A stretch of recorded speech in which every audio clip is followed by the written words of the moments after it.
Hello everyone, saya Jessica Marcelina Hasibuan dan partner saya Gevi Radiananta.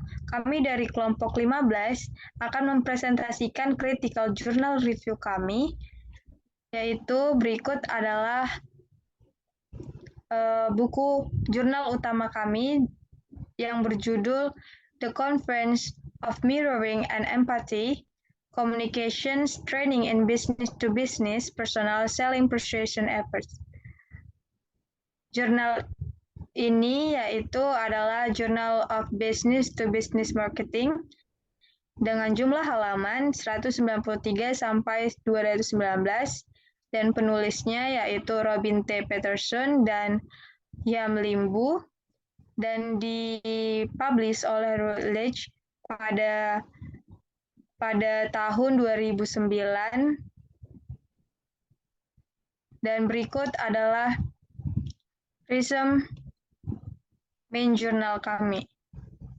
Business to business sell, personnel who depend entirely on the spoken word to communicate with prospect may be overlooking an influential instrument for carrying their toe and positions. Undeniably, nonverbal communication is neither grounded on pure science nor is it able to guarantee the achievement of desired result. Nevertheless, those who learn and apply this method may find it helpful in upgrading their communications. Some support for the contribution of empathy to personal selling effectiveness is available. Thus, empathy may be a candidate for inclusion in training programs. According to a recent review of the literature, for positive emotion were signed out as important for salesperson, customer relation, pride, attachment, empathy, and emotional wisdom. In turn, empathy has been found to be one of the characteristics of top salespeople as measured by customer satisfaction. It is apparent that when salespeople mirror, they become involved in listening and observing both verbal and nonverbal signals. In turn, the most effective level of listening combines empathy with the techniques of active listening. Kormer and Drollinger in 1999. Empathy and listening are two separate constructs, and empathy is a salesperson practice that has the potential for manifesting itself in superior listening skills. Sensing in listening goes beyond verbal signals by including nonverbal signals such as body language and facial expressions. Understanding refers to an individual's ability to accurately ascribe meaning to incoming message, both verbal and nonverbal. Also, an element in listening consists of sending messages back to speakers, indicating that their messages have been received correctly.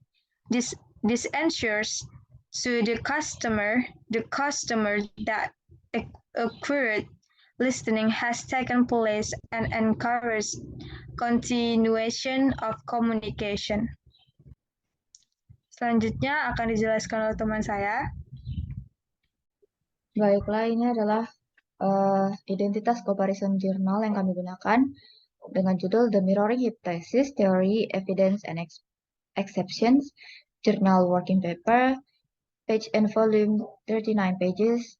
Penulisnya yaitu Lyra Culver, Carlis E. Baldwin, dan dipublish oleh Harvard Business School dan dipublish pada tanggal 4 Juni 2010. Summary dari jurnal tersebut yaitu exceptions running counter to the mirroring hypothesis took two forms in 4 cases.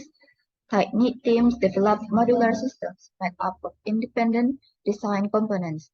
In 28 cases, contributors with few observable organizational ties made highly interdependent contributions to the design of a single technical system or subsystem. The first set of exceptions can be explained using the theory of design rules. For the second set, we identified three conditions common to all cases. One is compatible motivations, two frameworks supporting expectations of good faith, and three a shared understanding of the evolving design. We then looked at how the shared understanding was achieved. It was sometimes achieved by creating virtual organizational ties, electronic instead of face-to-face communication, temporary collocation, and informal and status-based authority. However, a shared understanding can also be achieved and maintained via actionable transparency. Development organizations that use actionable transparency often exhibit more complex organizational patterns than simple mirroring, such as pseudo-alignment and core periphery alignment. This study is limited by sample and methodology. In terms of the sample, we cast a wide net by surveying numerous publication outlets and adding works known to us or brought to our attention. However, it is impossible to construct a truly comprehensive sample. The second limitation lies in the fact that our methods of classification were necessarily subjective and more coarse-grained than the studies themselves. Many studies provided complex and nuanced views of the relationship between technical architecture and organizational structure. We are only able to describe the most common patterns, not all patterns. The study opens up several lines of future research. From a theoretical perspective, the concept of actionable transparency and its relationship with modularity needs to be better understood. Up to now, many scholars have assumed that modularity of a technical system and mirroring necessarily go hand in hand. However, as discussed in section 6, modularity of the technical system can also support high degrees of actionable transparency.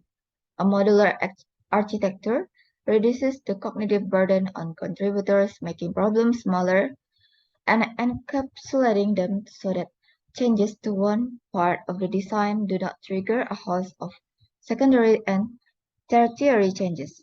When combined with systems that support an ongoing shared understanding of the evolving design, modular architectures can lead to new relationships between the structure of the technical system and the organizational ties between developers. Investigating these relationships is a promising avenue for future research. So the journal advantages is this main journal has an advantage in its research and discussion. The discussion described in this journal is practically complete. This journal also uses a simple language that can be understood by everyone. In addition, this journal also provides tables of the research mentioned. Besides, this journal is very rare because there are a few journals that explain about mirroring negotiation. This comparison journal has advantage in its theory and evidence about mirroring that didn't explain in the main journal. While the journal disadvantages is the weakness in the main journal only lie in the materials. This journal does not provide general material of mirroring negotiation. The comparison journal has weakness, such as the explanation in this journal uses difficult language, making it difficult for the reader to understand the topic being discussed. So the research result is it is possible that marketing executives who are not sales managers could find that some of their subordinates could further their effectiveness as a result of mirroring and/or embodied instructions.